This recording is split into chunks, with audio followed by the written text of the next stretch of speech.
Queridos, abram suas Bíblias em Abacuque, capítulo 2, a partir do verso 6. Amém, queridos? O título dessa pregação é A Esperança no Deus da Justiça.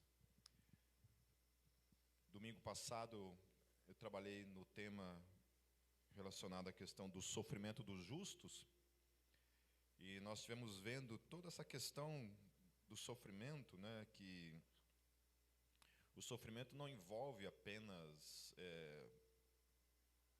parcelas, né, de pessoas assim, mas de forma geral todos sofrem, né, todos têm uma medida de sofrimento na sua vida, né.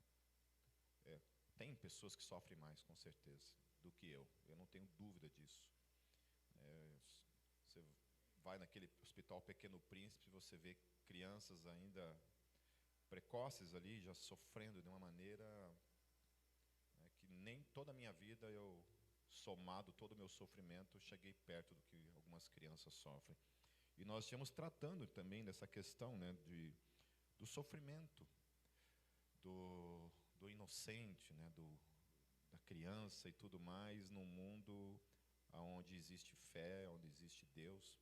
Por que essas coisas acontecem? E que todas as vezes que a gente vai tratar de temas assim, o nome que se dá a isso é Teodiceia. Teodiceia sempre é quando você, como cristão, se propõe a responder o sofrimento, isso vai envolver o tema da Teodiceia. Como é que a Bíblia responde essa questão do sofrimento? A gente viu lá alguns teólogos, como Santo Agostinho, falando que o mal é uma distorção do bem. Então, sempre que você vê uma coisa boa, existe um antônimo daquilo que é o mal. Então, o mal ele seria o antônimo de uma coisa boa. Então, a gente viu, por exemplo, a sexualidade é uma coisa boa, é uma coisa que Deus criou, que é uma coisa boa. Porém, quando você distorce ela se torna um pecado, então isso é o mal. Então, existe uma boa sexualidade e uma má sexualidade, né? Então, a comida foi uma coisa boa que Deus fez, né? Então, comer na medida é uma benção. Alguns aí, comer na falta de medida, né, traz diabetes, traz, né, problema de pressão, esse tipo de coisa, né? Então, tudo o que Deus criou tem a forma como que a gente pega e distorce isso, né? Mas o mal ele vai para além disso. O mal vai para além, vai muito além disso, certo? Então a gente viu também lá o Irineu de Lyon, que ele considerava que o mal ele é uma necessidade para a evolução espiritual de todo ser humano, né? Mas eu discordo disso, porque nem todo mundo tem uma reflexão, né? O mal ele não coopera, quando ele coopera para poucos, porque poucos conseguem ter um tipo de reflexão em cima do mal. Na maior parte da humanidade, as pessoas são alienadas, né? As pessoas não param para filosofar acerca da vida, né? Eu acho que o filosofar ele é uma coisa boa, por um lado, mas ele é uma espécie de maldição, por um outro lado. Porque eu confesso para vocês que, desde criança, eu sou um filósofo. Desde criança. Eu subia em cima da minha casa, eu ficava olhando para as estrelas e ficava lá. Só faltava um baseado. O resto estava ali. Ficava filosofando na vida ali, olhando para as estrelas e pensando acerca da vida de Deus. E quantas vezes eu saí que nem um louco, gritando assim, porque tinham coisas que eu não conseguia resolver na minha mente, especialmente acerca da eternidade, acerca da morte, né? E quanto eu sofri por causa disso na minha infância, e mesmo hoje como adulto, eu confesso que às vezes é ruim isso, é ruim, porque para tudo eu filosofo, para tudo, até quando eu vou fazer umas coisas lá, eu filosofo. Então, para tudo, não é aquilo que vocês estão pensando, é outra coisa. Às vezes eu faço uns comentários que não sei porquê, na hora o Espírito Santo fala assim, o que você está fazendo? Volta. Certo? Então, daí o Alvin Plantinga, ele considera também que essa questão do mal, ele é um fruto do livre-arbítrio. Ele acha que há uma necessidade o mal, ele é uma necessidade para que a gente faça nossas escolhas diante de Deus. Eu estava explicando isso domingo passado, que eu nunca vou por essa linha, porque eu sei o que o livre-arbítrio gera em cada um de nós. Vamos falar a verdade. O livre-arbítrio é uma porcaria. Ele só atrapalha. Porque a gente nunca faz escolhas boas, né? Se não é Deus o tempo todo está livrando a gente das nossas burradas, né? A gente só faz caca, né? Eu lembro que eu falei da árvore lá, né? O que tinha na árvore. Então, a gente sempre escolhe a coisa ruim. A gente nunca escolhe. Tanto que Paulo, em Romanos, no capítulo 1, ele fala isso. Olha, os homens, tendo conhecimento de Deus por meio das coisas criadas, o que eles fizeram? Escolheram adorar o quê? A criatura. Então, o homem sempre vai preferir, por si mesmo, ele sempre vai preferir uma coisa contrária a Deus. Por isso que a Bíblia fala, Deus nos ama, nós o amamos porque Ele nos amou primeiro. Então, se Deus não nos amar, não intervir na nossa história, a gente está lascado.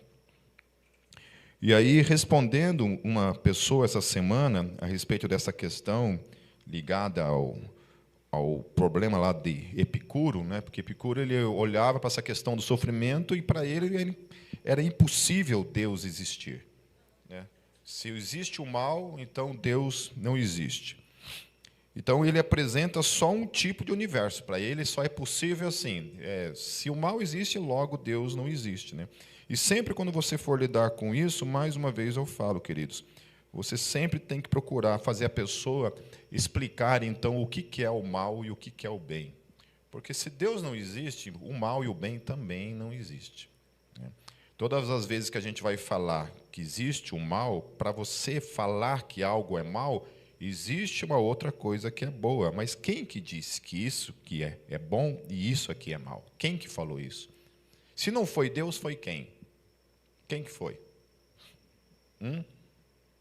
Quem que foi? Se não foi Deus que fala o que é bem e o que é o mal, quem que foi que falou para mim e para você que aquilo é ruim e que aquilo é bom? Quem que fala? O homem. Então, quem que inventou isso foi o homem. Isso é uma criação meramente humana, mas e quem que disse que essa pessoa está certa, que isso é o bem e que isso é o mal? Então, quando você traz o padrão de bem e do mal na natureza, isso não existe na natureza. Isso só existe na humanidade. Só o ser humano faz a diferenciação entre o bem e o mal. Os animais não o fazem. Portanto, que quando um leão assume um bando de leoas, ele mata todos os filhotes do outro leão. Isso é bom ou é mal? É bom ou é mal? A gente vai dizer que é mal, mas na natureza isso tem alguma implicação? Não. O leãozinho não faz nenhuma reflexão, vou fazer uma maldade. Vou fazer uma coisa ruim, vou matar as criancinhas. Ele fala, lasca-se e vai lá e mata tudo, né? Eu vi uma vez um episódio de 3 guepardos. Guepardo é um gato, né, na África, que corre, é um dos animais mais velozes que tem na Terra. E 3 machos cercaram uma fêmea de guepardo e, literalmente, abusaram da gueparda, né? A gueparda não foi na Maria da Penha, da queixa lá, entende? Então, é a natureza. Então, na natureza não existe o bem e o mal. O bem e o mal só existe como concepção humana.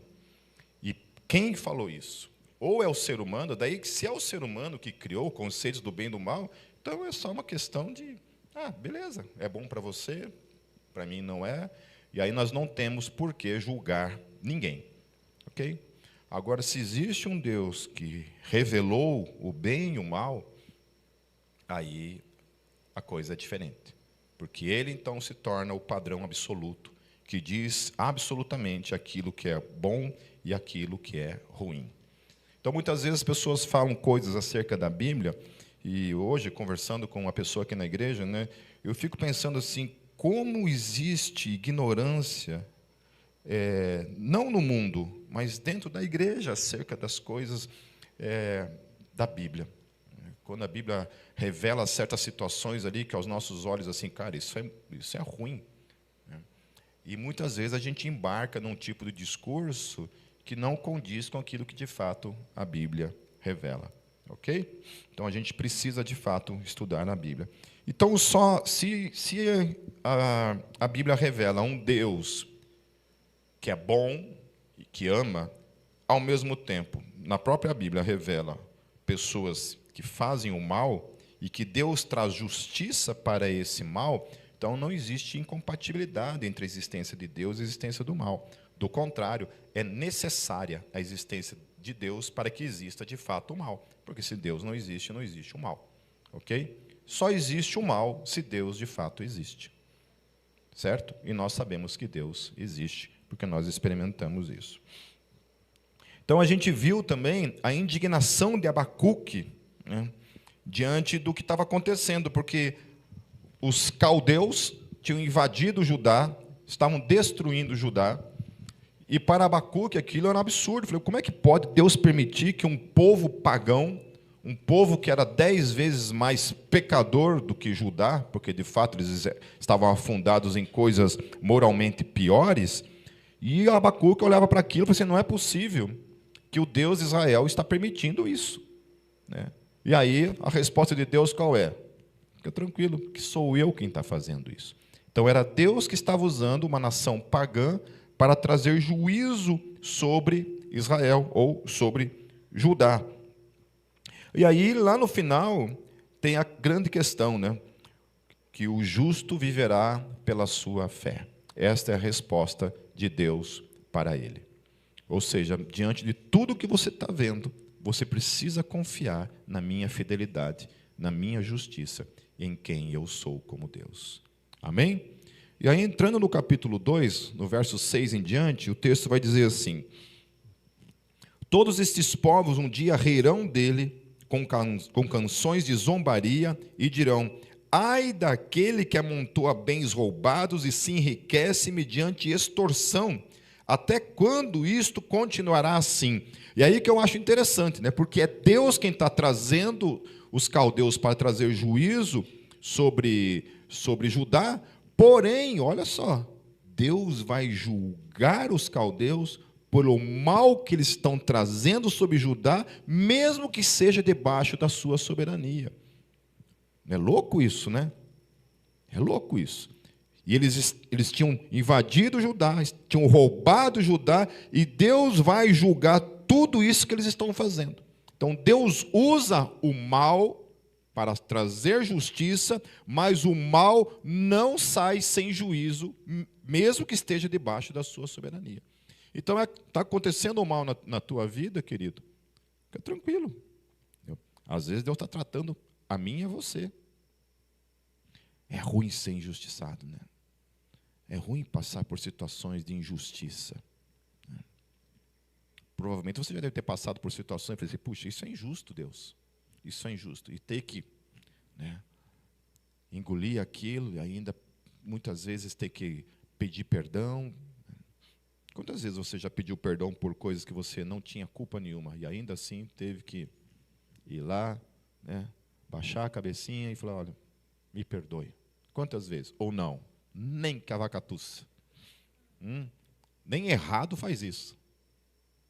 Conhece gente que nem errado faz isso? Quando está certo, ok, né?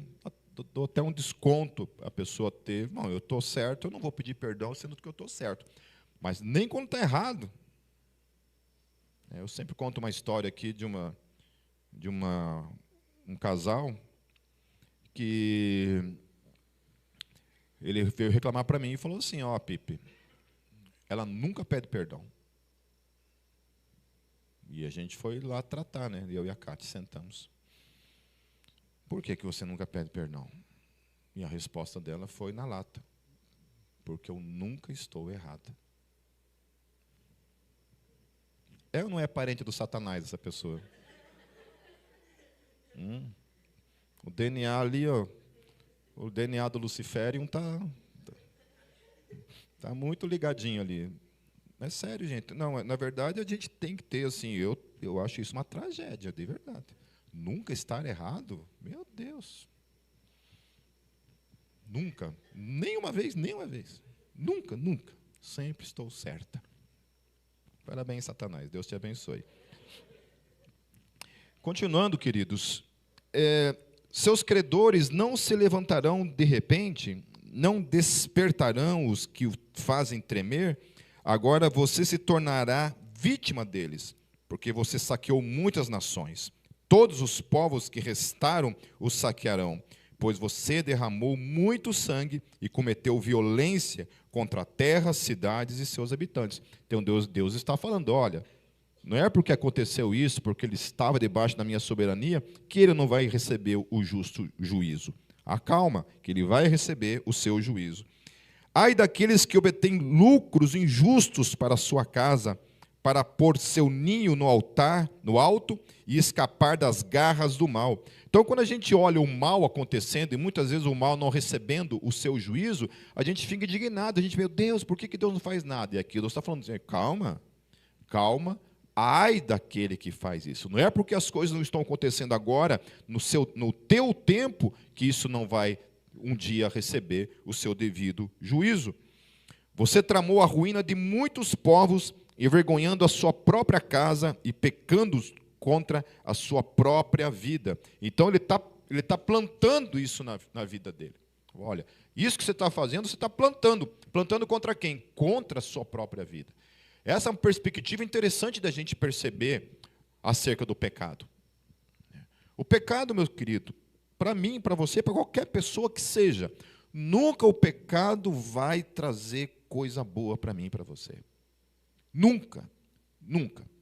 Por isso que toda distorção daquilo que eu estava falando, que Santo Agostinho falava, né, que o que é o mal, o que é o pecado, né, ele é uma distorção de uma coisa boa. Então, Deus dá presentes para a gente todo o tempo. Estava assistindo um filme que o tempo todo a pessoa falava, né? O hoje é o presente. O presente. Então, tem o passado, o presente e o futuro. Então, presente é isso, é um presente. Então, viva o hoje, viva o agora.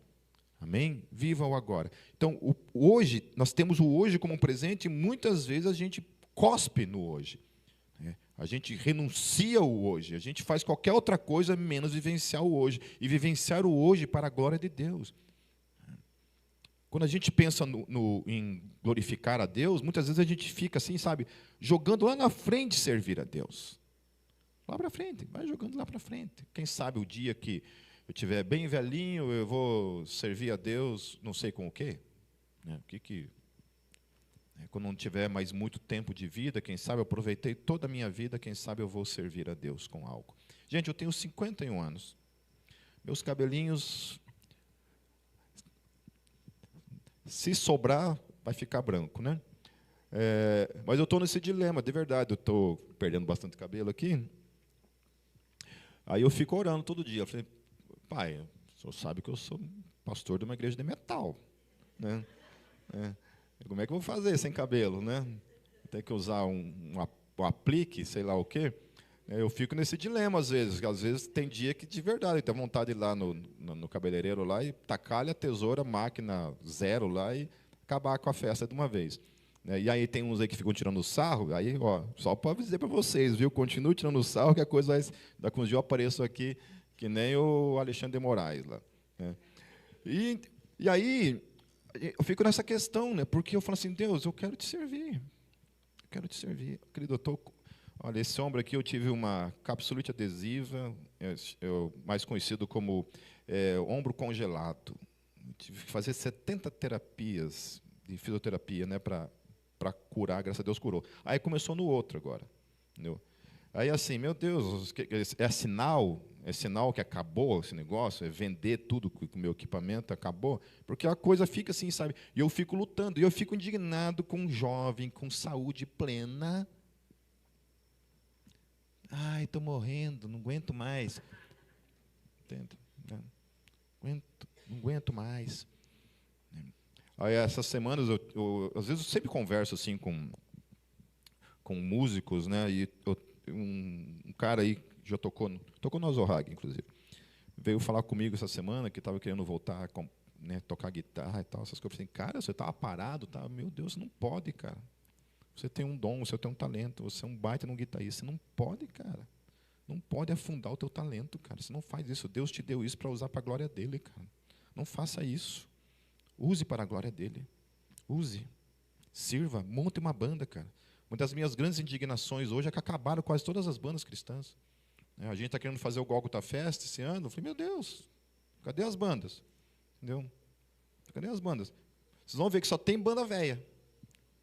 Só banda nova, acho que tem uma aí, que eu acho que vai ter meio jam session lá, sei lá o que vai ser. Mas é isso, precisa, gente, precisa se despertar em relação a isso. Amém? Então é isso, da questão do pecado que eu estava falando, né? Voltando aqui, quando a gente planta o pecado, a gente vai colher coisas a isso, sabe? Vai estourar no físico, vai estourar na mente, vai estourar em alguma coisa na nossa vida. Então, o ideal é plantar as coisas em Deus, em Cristo, no Espírito. Amém?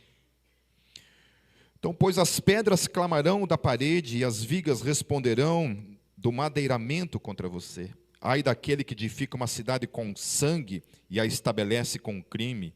Acaso não vem do Senhor dos Exércitos que o trabalho dos povos seja só para satisfazer o fogo e que as nações se afadiguem em vão? E a terra se encherá do conhecimento da glória do Senhor, como as águas enchem o mar. Aleluia. Então, o mundo vai ser destruído, tudo isso daqui vai acabar, nada disso vai restar. Mas a glória de Deus vai preencher e transbordar na vida de todo aquele que se mantém fiel ao Senhor, confiando no Senhor. Amém, queridos? Amém? Amém? E aí, olha que interessante, que quando Abacuque está falando da glória de Deus, ele vai começar agora a descrever as questões da glória de Deus. Ele vai falar, ai daquele que dá bebida ao seu próximo, misturando-a com o seu furor, até que ele fique bêbado para lhe contemplar a nudez. Beba bastante vergonha em vez de glória. Sim, beba, você também se exponha. A taça da mão direita do Senhor lhe é dada. Muita vergonha cobrirá a sua glória. Então, a glória de Deus, transbordando na nossa vida, é também essa glória que vai revelar o fruto do pecado. O quanto essa pessoa jogou fora a sua vida. Fica pensando no dia que Jesus abrir esses céus, ele aparecer, e o camarada ali que viveu a vida dele toda para o seu pecado. E a hora que ele vir o santo subindo para a glória, o desespero que vai ser. Valeu a pena?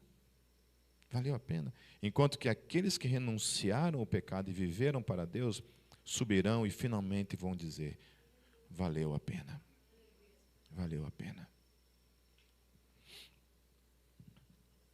A violência que você comete contra o Líbano o alcançará e você ficará apavorado com a destruição de animais que você fez.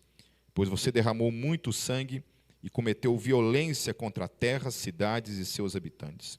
De que vale uma imagem feita por um escultor, ou um ídolo de metal que ensina mentiras? Pois aquele que o faz confia em sua própria criação, fazendo ídolos incapazes de falar.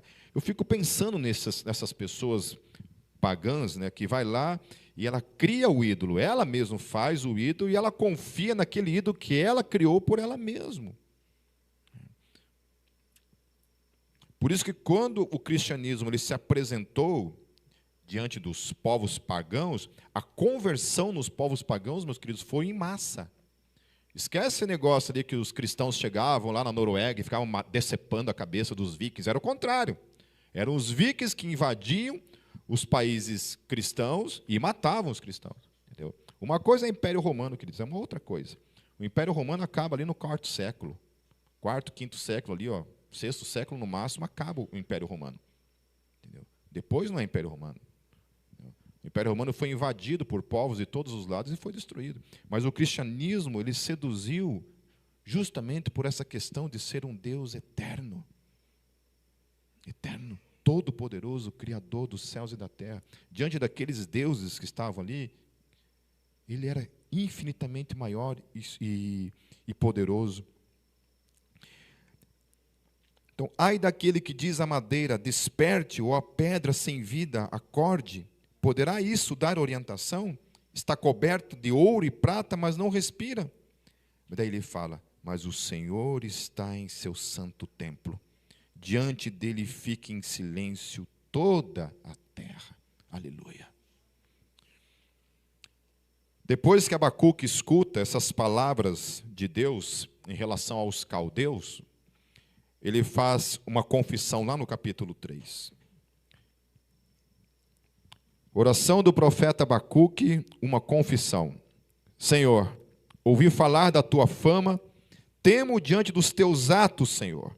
Realizo de novo, em nossa época, as mesmas obras, fazendo-as conhecidas em nosso tempo. Em tua ira, lembra-te da misericórdia. Olha que interessante, né? Aqui, Abacuque muda o discurso. Até então ele está indignado com Deus, não consegue entender por que Deus está fazendo isso. No capítulo 2, Deus fala para ele assim, olha, fique tranquilo, juízo será trazido sobre todas essas nações, sobre todo mal será trazido.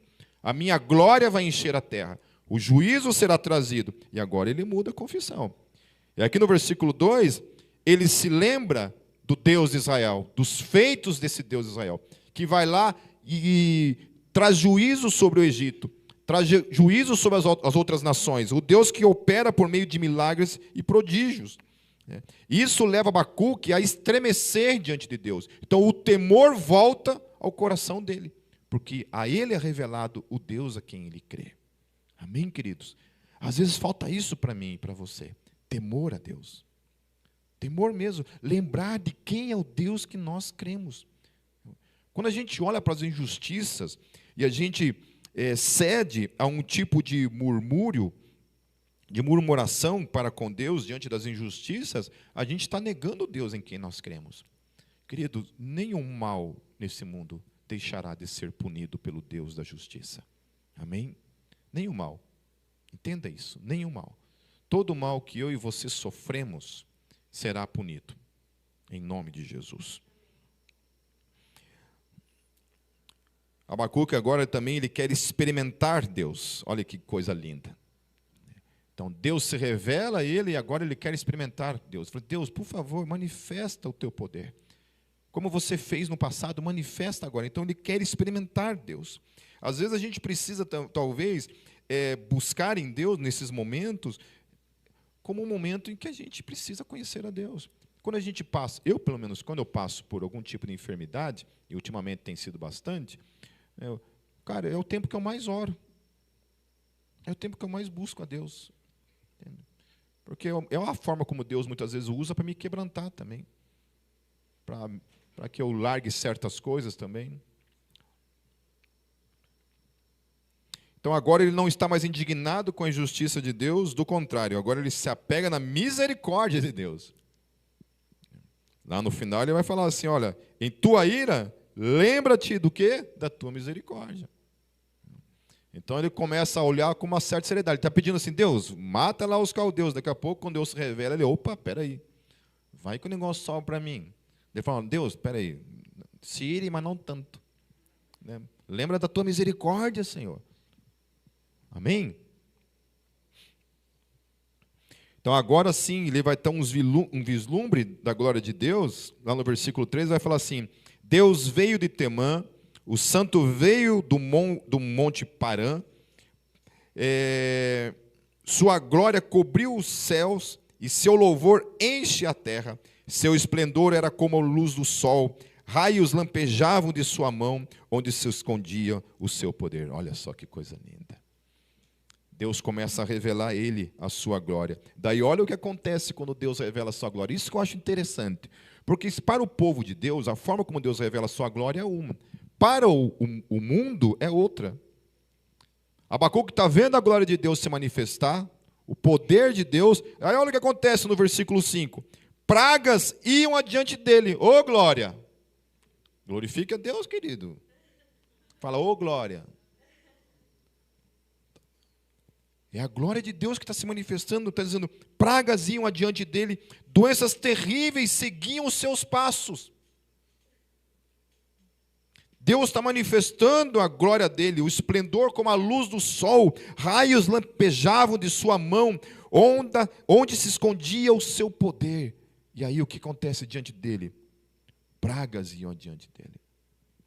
Doenças terríveis seguiam os seus passos.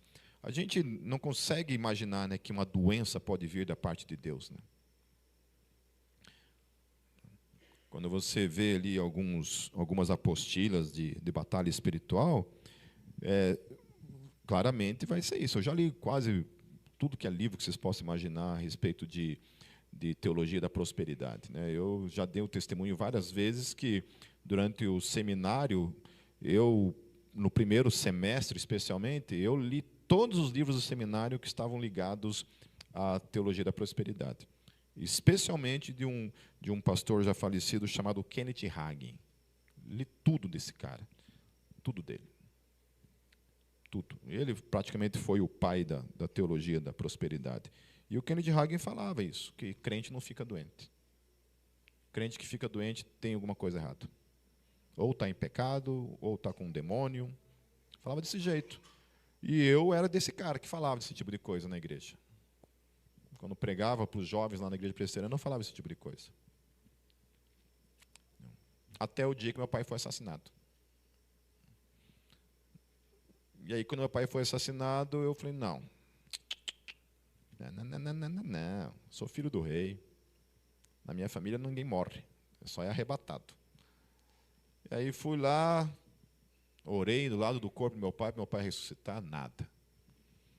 Aí o velório na igreja, fui lá na igreja, orei para meu pai ressuscitar, nada. Fui no cemitério, orei para o velho ressuscitar, nada. E aí eu descobri que alguma coisa estava errada na minha teologia. E eu tive que reconstruir tudo na minha cabeça. E depois de teólogo, você começa a ler realmente o que esses caras falavam, e você vai ver que é tudo furada. Tudo texto fora de contexto. Então, dizia-se isso, né, que toda doença vem do diabo. Eu falei, não, que a Bíblia está falando que não. Que a glória de Deus, isso ia na frente da glória de Deus, manifestando. Então, o mal também vem da parte de Deus. Amém? O mal também vem. Ah, mas Deus é bom. Sim, mas Ele também manifesta o mal de uma forma de juízo, que é o que Ele está fazendo. Ou vocês acham que, por exemplo, quando o povo tinha pecado, e Deus fala assim, olha, separa todo mundo ali. Ele separou lá a família de todos eles que tinham pecado. As esposas e os filhos, as crianças também estavam ali. Deus faz o quê? Abre a terra e todas aquelas famílias são consumidas pela terra. Isso é bom? Não. O juízo não é uma coisa boa, mas vem da parte de Deus. O inferno é uma coisa boa? Eu acho que ninguém aqui está afim de ir para lá, né? Curtir um solzinho, né? Pegar um bronze, né? Certo? Aí ele continua dizendo assim, ó, ele parou e a terra tremeu, olhou e fez estremecer as nações, aleluia, a glória de Deus. Montes antigos se desmancharam, colinas antiquíssimas se desfizeram, os caminhos dele são eternos. Vi a aflição das tendas de Cuxã, tremiam as cortinas das tendas de Midian. Era como os rios que estavam irados, Senhor. Era contra os riachos o teu furor. Foi contra o mar que a tua fúria transbordou quando cavalgaste com os teus cavalos e com os teus carros vitoriosos. Preparaste o teu arco, pediste muitas flechas, fendestes a terra com rios. Os montes te viram e se contorceram, torrentes de água desceram com violência, o abismo estrondou erguendo as suas ondas, o sol e lua pararam em suas moradas, diante do reflexo de tuas flechas voadoras, diante do lampejo da tua lança reluzente. Com ira andastes e passos largos por toda a terra, e com indignação pisoteaste as nações. Saíste para salvar o teu povo, para libertar o teu ungido, esmagastes o líder da nação ímpia, tu o desnudaste da cabeça aos pés. Aleluia. Então, quando a glória de Deus vem, ela vem para salvar o seu povo, mas traz destruição para o ímpio. Amém? Amém? Era isso que estava acontecendo aqui. Agora ele está tendo o vislumbre do juízo de Deus vindo sobre os caldeus. Deus destruindo aquela nação. Capítulo 1, indignação. Magoadinho com Deus. Capítulo 2, vem a profecia. Calma, filho, calma, calma. Relaxa, que o juízo virá. Capítulo 3, ele tem a visão da glória de Deus se manifestando. A glória de Deus vindo, a santidade de Deus, o juízo de Deus vindo sobre todo o mal, por meio de doenças, por meio de pragas, por meio de flechas, por meio de rios, por meio de tempestades, por meio de elementos da natureza sendo trazidos como juízo sobre toda a terra. Eu acho interessante e extremamente trágico quando Pedro fala que os elementos se desfarão. Tudo será destruído quando o fogo de Deus vier para julgar todas as nações. Aleluia. Enquanto o fogo está pegando ali, o que acontece com os santos? Estão subindo para a glória, para estar com o Senhor para sempre. Com as suas próprias flechas lhe atravessaste a cabeça, quando os seus guerreiros saíram como um furacão para nos espalhar, com maldoso prazer, como se estivessem para devorar o necessitado em seu esconderijo. Pisaste o mar com teus cavalos, agitando as grandes águas. Ouvi isso, e o meu íntimo estremeceu. Meus lábios tremeram, os meus ossos desfaleceram, minhas pernas vacilavam. Tranquilo esperarei o dia da desgraça que virá sobre o povo que nos ataca. Olha só. Agora mudou. Agora mudou. Capítulo 1, indignado. Capítulo 2, promessa. Capítulo 3, vem o juízo.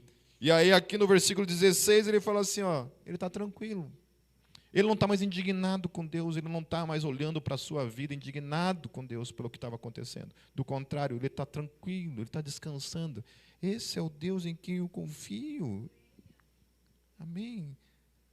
É o Deus em quem eu confio. Eu e a Cátia estamos assistindo só filme clichê, assim. A gente odeia filme com final triste. Isso aí foi Satanás que inventou, não tem nada a ver.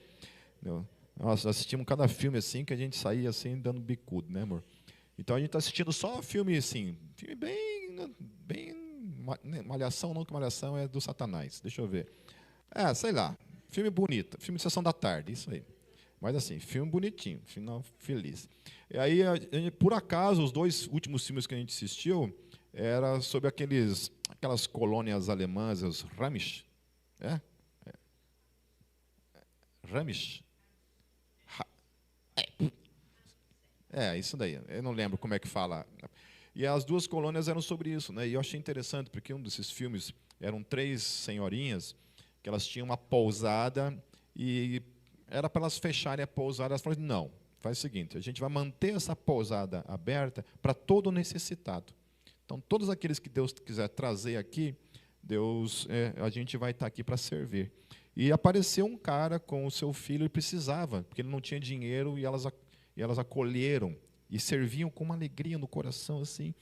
E um endemoniado botou fogo nesse lugar. Colocou fogo. E aí, assim, você pensa assim, cara, eu no lugar ali, me jogaria no chão ali, descabelado. Assim, né? Para que isso, Jeová? Para que isso? Né? Elas 3 assim, sabe? Ele todo desesperado, né? Eu falei, cara, e agora? E ela responde para ele assim, querido, o Senhor proverá. Aleluia. Esse é o coração. Precisou Abacuque ver a glória de Deus, ver o poder de Deus, para que ele reconhecesse que Deus está no controle, querido. Sempre esteve, está e sempre estará no controle de tudo na minha e na tua vida. Amém? Amém? Se nós olharmos para as circunstâncias e nos entregarmos para as circunstâncias da vida, a gente vai estar declarando que Deus é um Deus que não é soberano sobre tudo e sobre todos. Nós estaremos negando a glória dele na nossa vida. Amém? Para aqueles que receberam a glória de Deus, recebe a glória de Deus para esse descanso aqui. Olha, a glória de Deus, ela tem os seus benefícios da sua presença em nós, mas ela é fogo consumidor. Ele é fogo consumidor sobre todo o mal. Um dia a glória virá na sua plenitude e encherá a terra com a sua glória, trazendo juízo, enquanto os santos vão para viver um outro aspecto da glória de Deus na eternidade junto dele. Aleluia. Verso 17, e aí olha que lindo, a continuidade desse descanso. Abacuque vai falar, mesmo não florescendo a figueira, aleluia, não havendo uvas nas videiras, mesmo falhando a safra de azeitonas, não havendo produção de alimentos nas lavouras, nem ovelhas no curral, nem bois nos estábulos, tudo lascou, acabou tudo. Esse é o mesmo homem que está indignado no capítulo 1, e agora esse homem termina o seu livro dizendo assim, olha, mesmo que tudo acabe, o alimento, a uva, pode ser a alegria. E aí ele diz no versículo 18, o que ele diz, querido? Olha só, ainda assim, eu exultarei no Senhor, e me alegrarei no Deus da minha salvação. Amém? E aí ele faz uma declaração assim, olha só, da soberania de Deus. Ele fala assim, o Senhor soberano é a minha força, aleluia. Não importa o que aconteça, o Senhor soberano é a minha força. Ele faz os meus pés como os do servo. Ele me habilita a andar em lugares altos. Aleluia. Esse é o Deus em quem nós cremos, queridos. Amém? É o Deus em quem nós somos. Da injustiça para a revelação do juízo, a contemplação da glória de Deus nos leva a nos prostrarmos, descansar nos pés do nosso Rei, o Senhor Jesus. Amém? Todas as vezes que você estiver passando por dificuldades, lutas, contrárias, sabe, coisas contrárias acontecendo na tua vida, querendo te roubar, te desanimar, olha para Abacuque e fala, Senhor, eu quero contemplar a tua glória, Senhor, na minha vida, que me leve a descansar na tua soberania, no teu poder, Senhor Jesus. Ainda que a figueira, Senhor, que tudo se acabe, eu esperarei, eu me alegrarei em ti, Senhor. Esse é o desafio para mim e para a tua vida, queridos. Amém? Você vai vir a Deus quando tudo está bem, tudo está bom? Meu filho, até Satanás faz. Entendeu? Glorificar a Deus, descansar em Deus, quando todo sofrimento bate à nossa porta, que é o grande desafio. Sabe, eu admiro uma pessoa aqui na igreja, que eu acho que tudo que é doença que tem na face da terra, ela tem. Mas é verdade, eu admiro ela pela perseverança dela em crer, porque você tem uma pessoa que teria todos os motivos do mundo para não querer Deus, se o sofrimento fosse uma validade para não crer, teria para até emprestar para alguém que está com falta, ele teria, entende? Que é a Tati.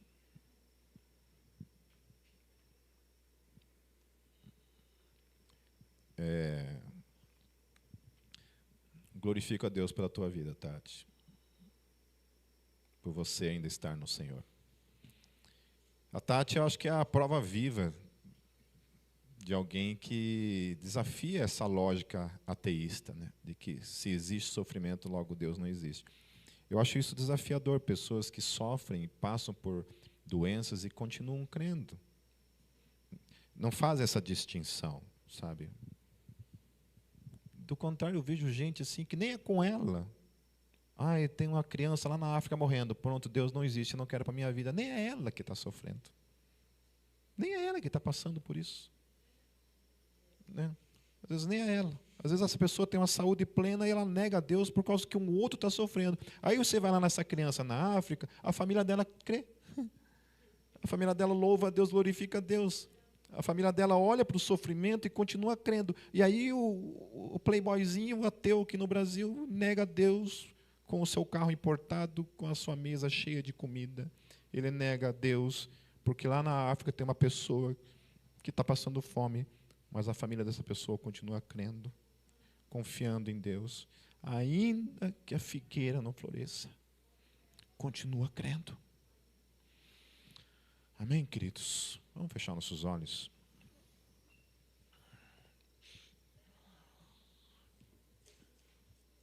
Senhor Jesus, nós te louvamos pela tua palavra. Obrigado, Senhor, porque o Senhor revelou por meio do profeta Abacuque, Senhor, algo tão maravilhoso, Senhor, e desafiador para as nossas vidas, Senhor. Porque quantas e quantas vezes, Senhor, nós nos identificamos com o próprio Abacuque, Senhor. Quantas vezes a gente murmura, reclama, se indigna, se revolta, Deus, contra Ti. Por causa do sofrimento, por causa das coisas, Senhor,